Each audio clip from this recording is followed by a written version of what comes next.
Hola, bienvenidos a un nuevo espacio de Para Entender. Vamos a hablar de Aedes. Si les digo Aedes, quizá no sepan de qué vamos a hablar, pero si les digo dengue, y es que así se llama el zancudo que transmite el dengue, Aedes. Nos acompaña para hablar de esta enfermedad que está causando estragos tanto en el norte como en la parte amazónica.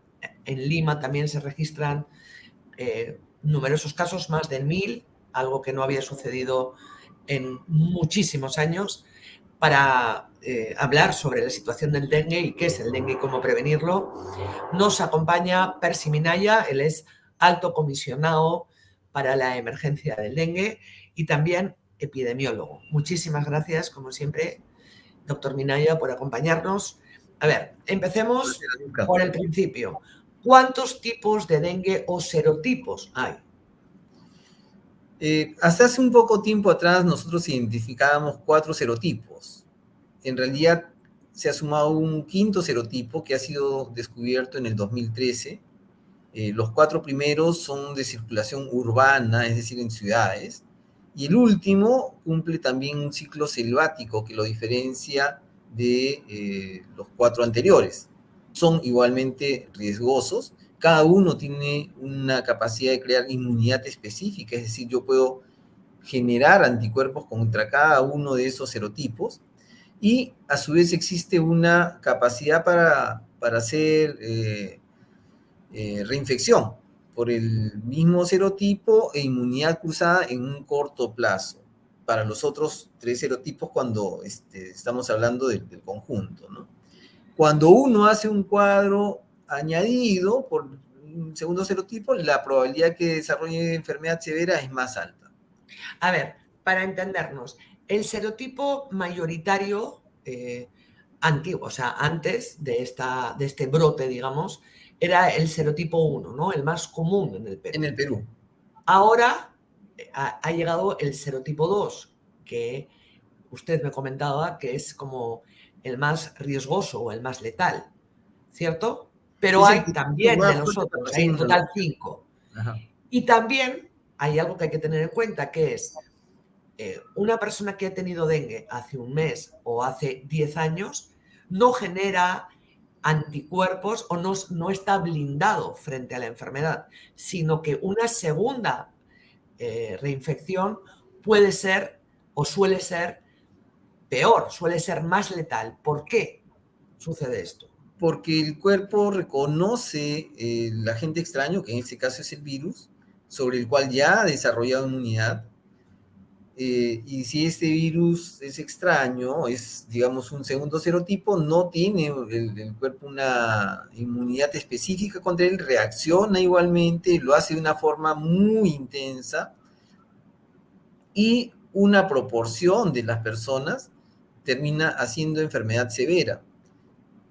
Llamamos enfermedad severa aquella que no solamente te va a producir los síntomas generales, sino que puede producirte cuadros hemorrágicos, que es como antes se le conocía al dengue, se le caracterizaba como dengue clásico, digamos, a la enfermedad común, y el dengue hemorrágico. En realidad no es que hacías hemorragias en todos los momentos, pero hacías varios cuadros que terminaban atacando alguno de los órganos de nuestro cuerpo y por supuesto se producía enfermedad. O sea, las personas más vulnerables son las que ya han tenido la enfermedad en algún momento de su vida o recientemente, son más vulnerables o tienen más propensión a desarrollar un dengue más agresivo, y aparte también las personas que tienen determinadas enfermedades latentes, ¿no? Correcto.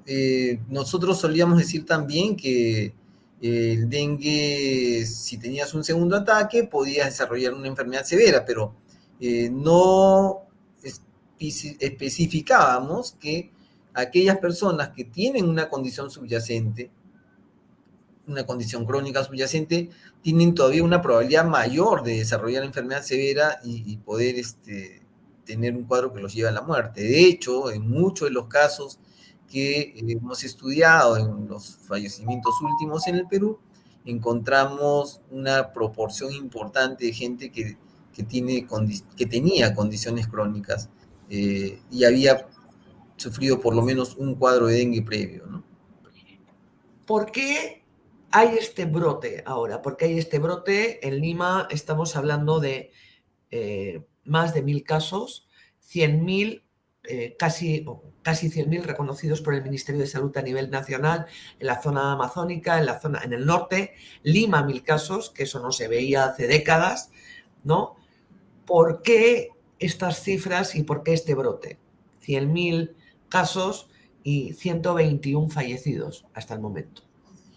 Porque el dengue es provocado por no es provocado, es transmitido por un zancudo, un mosquito, entre comillas, el zancudo Aedes aegypti. Este zancudo suele vivir en nichos, así le llamamos, que pueden ser cualquier desecho plástico, lata, que tiene un poquito de agua limpia.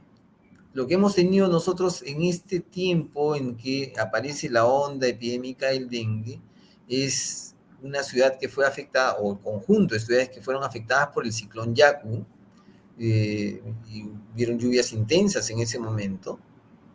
Hubiera un colapso de los sistemas de provisión de agua, etcétera. Entonces, esa es una de las condiciones, y la otra es que los servicios de provisión de agua, los sistemas, los servicios públicos, no son muy buenos. Entonces, tenemos una provisión que puede ser de 2 o 3 horas o un poco más horas al día, y las personas terminamos almacenando agua de bebida.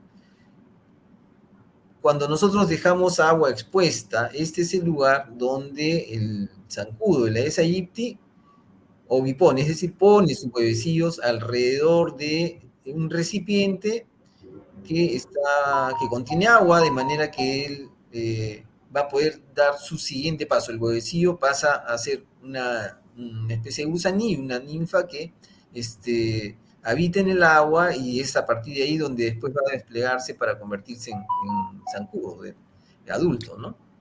Entonces, ¿qué hay que evitar? Claro, o sea, evitar en lo posible acumular agua, ¿no? En sitios donde no hay agua potable y llega el aguatero y hay que acumular agua, pues taparlo, ¿cierto? Tapar ese agua. Pero en el resto de situaciones, por ejemplo, pues esto puede sonar raro, pero regar las plantas en una casa, tener un jarrón con flores, dejar un vaso con agua, hay que evitar eso también. Hay que evitarlo, sí. Bueno, digamos que lo que es más riesgoso es agua que uno va dejando por varios días o semanas, porque el zancudo va a buscar un pequeño nicho donde él va a poder esconderse un poquito. Le gustan los lugares húmedos, los lugares que tienen un poco de sombra. Ahí pone sus huevecillos, estos van a evolucionar durante aproximadamente una semana, después van a eclosionar. Entonces, tiene que ser un lugar donde esta agua sea emposado, pero es agua limpia. Sucede que cuando nosotros acumulamos agua de bebida en el país, en Perú, solemos hacerlo para varios días, y por eso es que utilizamos sendos tanques, a veces construidos especialmente, a veces son barriles. Por lo general tenemos más de 50 litros, no lo consumimos en un día, sino a lo largo de una semana, y Vaya. eso es lo que propicia que sean las cosas. Y hay un segundo fenómeno que tiene que ver con el manejo del ambiente. ¿Por qué no hemos tenido tanto dengue antes en el mundo? Una de las razones es que no existía el plástico. Y lo que pasa es que con la versatilidad que tenemos en la producción, los desechos que tenemos del plástico, vamos generando pequeños espacios donde se acumula agua, especialmente en zonas lluviosas o en zonas como ahora hemos tenido con problemas climáticos, y se convierten en nichos del vector, más allá de las costumbres de las personas. Las costumbres de las personas asociadas a conservar agua por un servicio deficitario, por supuesto, es lo más importante porque es lo más predominante, pero también existen todas esas otras variantes de agua que se emposa asociada a desechos inservibles, le llamamos nosotros, en lugares donde tenemos mucha lluvia. ¿Y qué tanto tiene que ver el frío o el calor? Quiero decir, desechos, sí, lamentablemente hay en casi todos los lugares, porque también los sistemas de recojo de basuras o de vertederos de basura no son los mejores, ni en la capital, ni en provincias, ni en ningún lado. Entonces, si esa condición siempre ha sido así, ¿por qué ahora hay más dengue? Por el clima. Si la temperatura bajase, ¿eso ayudaría El a clima que, es uno de los factores, efectivamente. a que el mosquito no se reproduzca, digamos? Y para que el mosquito se reproduzca más rápido, para que su ciclo sea más corto, lo hace en términos de temperatura. El bebecido del mosquito puede vivir mucho tiempo en estado prácticamente de secación hasta que vuelve a tomar contacto con el agua. Entonces, si el mosquito es adulto o si está en proceso de crecimiento y hay un agua muy fría, entonces es posible que no pueda sobrevivir por la temperatura del agua, por la temperatura del clima que no les es propicio para reproducirse. O sea, que hay que mirar al cielo y pedir que haga frío, digamos. En realidad, lo que deberíamos hacer es mantener nuestros patios, nuestros techos libres de estos recipientes que pueden colectar agua, especialmente en los lugares lluviosos. ¿Hace cuántas décadas que no se registraba un brote así en Lima? Los últimos casos que nosotros tuvimos, bueno, en todos los brotes que hemos tenido prácticamente desde el 2002 hasta esta época, no habíamos registrado más allá de 40 casos en Lima. 20 veces más. ¿Y qué 1000 más. pasó? ¿Qué está pasando? ¿Por qué? Lo que ocurre es que hay una mayor circulación también de la población. El vector, el Aedes aegypti, se ha ido dispersando paulatinamente, colonizando lugares, va avanzando, él va conquistando esos territorios. Entonces, a lo largo del tiempo se ha ido expandiendo en diferentes zonas, los diferentes asentamientos humanos, y ahora lo tenemos como un elemento más en la fauna, es prácticamente un habitante regular de estos lugares, y se ha expandido a lo largo de muchas ciudades en el país. De manera que, por ejemplo, en 2016 llegamos a tener brotes de dengue y de Zika en Chincha, en Ica, por ejemplo, ¿no? Cosa que no se había visto Claro, antes. pero luego, ¿cómo desaparece el vector? O sea, el Aedes puede terminar por morir de todo en la capital y luego para que llegue tiene que darse otra circunstancia, o siempre se queda ahí una, digamos, como silente, pero siempre está ahí. O sea, el dengue llegó para quedarse. El Aedes llega, coloniza y puede estar viviendo, picando a las personas sin que haya transmisión del dengue hasta que llegue una persona con pocos días de transmisión de la enfermedad. Mientras el virus está circulando en la persona, esa persona llega, se expone al zancudo, le pica y comienza la transmisión. Entonces es usual que una persona de un área donde está predominando el dengue en forma endémica o es epidémico, llega a un lugar donde haya Aedes aegypti, pero no había enfermedad. Basta que eso ocurra para que comience la transmisión. Repelentes e insecticidas, ¿funcionan de manera Funcionan doméstica? temporalmente, agotan su periodo de repelencia y uno puede estar rápidamente también O sea, habría que estar todo el día con el repelente puesto, digamos. y Ya se le manga duran unas larga, si está en 3 horas. sitios donde hay agua empozada, pero si no, claro, no va a estar uno todo el día bañado en repelente, ¿no? Sí, exactamente, lo más apropiado es que nosotros cuidemos que en nuestro hogar, en nuestros trabajos, ojo, mire, no deberíamos tener nosotros agua empozada, no deberíamos tener desechos que permitan que se empoce el agua. Esta es una condición que no solamente es la casa, también lo tenemos, y así lo hemos visto, hay niños que se enferman en los colegios, por ejemplo, porque también ahí sucede que existen desechos y hay acumulación de agua, y si la hay, puede estar en la ES e iniciar contagios, ¿no? ¿Qué pueden exigir los ciudadanos a sus autoridades? Fumigación, aparte del autocuidado, que es, ¿no? Que es lo principal, pero a las autoridades, a los municipios, fumigar funciona. ¿Por cuánto tiempo funciona? Por Todas ejemplo, son medidas controversiales, en realidad. Sí funciona, y no es que uno le debería exigir. Lo primero que tiene que hacer, en todo caso, es limpiar su hogar de tener estos desechos y proteger las fuentes de agua. Sí. ¿Puede el municipio hacer algo por nosotros, ayudarnos en esto? Puede, porque en algunos lugares donde no tenemos un problema en el agua o en la casa, el nicho del lector puede estar en los parques, puede estar en los lugares donde son públicos si no los hemos cuidado bien. Por ejemplo, un lugar que puede ser una plazuela, tener una pileta y esta pileta no se utiliza o no recambia el agua, puede ser perfectamente un nicho de reproducción de la Aedes aegypti. Entonces, los municipios pueden ayudar con eso. Las autoridades de salud, cuando ven crecer el mosquito y este alcanza la forma adulta, pueden utilizar una fumigación que llegue a los hogares. Y cuando no, cuando el zancudo se le detecta, pero está en su fase de huevecillo, no solamente el sector salud, sino también las familias deberían aprender a poder desechar apropiadamente cualquier objeto de estos que sean un riesgo. ¿Y cómo saber si el Aedes hay que fumigarlo, digamos, o hay que botar la lata o la llanta sin correr riesgo? Normalmente deberíamos no tener estos desechos. Eso es lo que debería pasar. ¿Y cuándo es el momento de fumigar? Si es que nosotros notamos que hay muchos vectores adultos que están continuamente picando y alimentándose de nuestro cuerpo, de nuestra sangre, entonces ese es el momento en que debería hacerse un nivel de fumigación.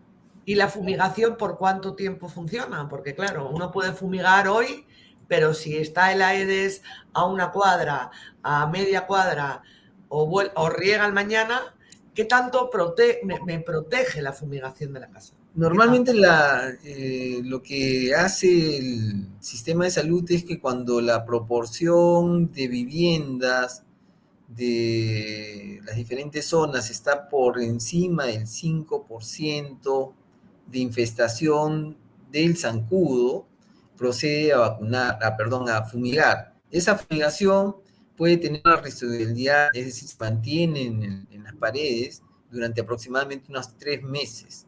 En ese tiempo, ¿qué es lo que ocurre? El mosquito va a tratar de posarse en las paredes porque es lo que él hace para reposar, se contamina y muere, se intoxica, porque ahí el insecticida es residual.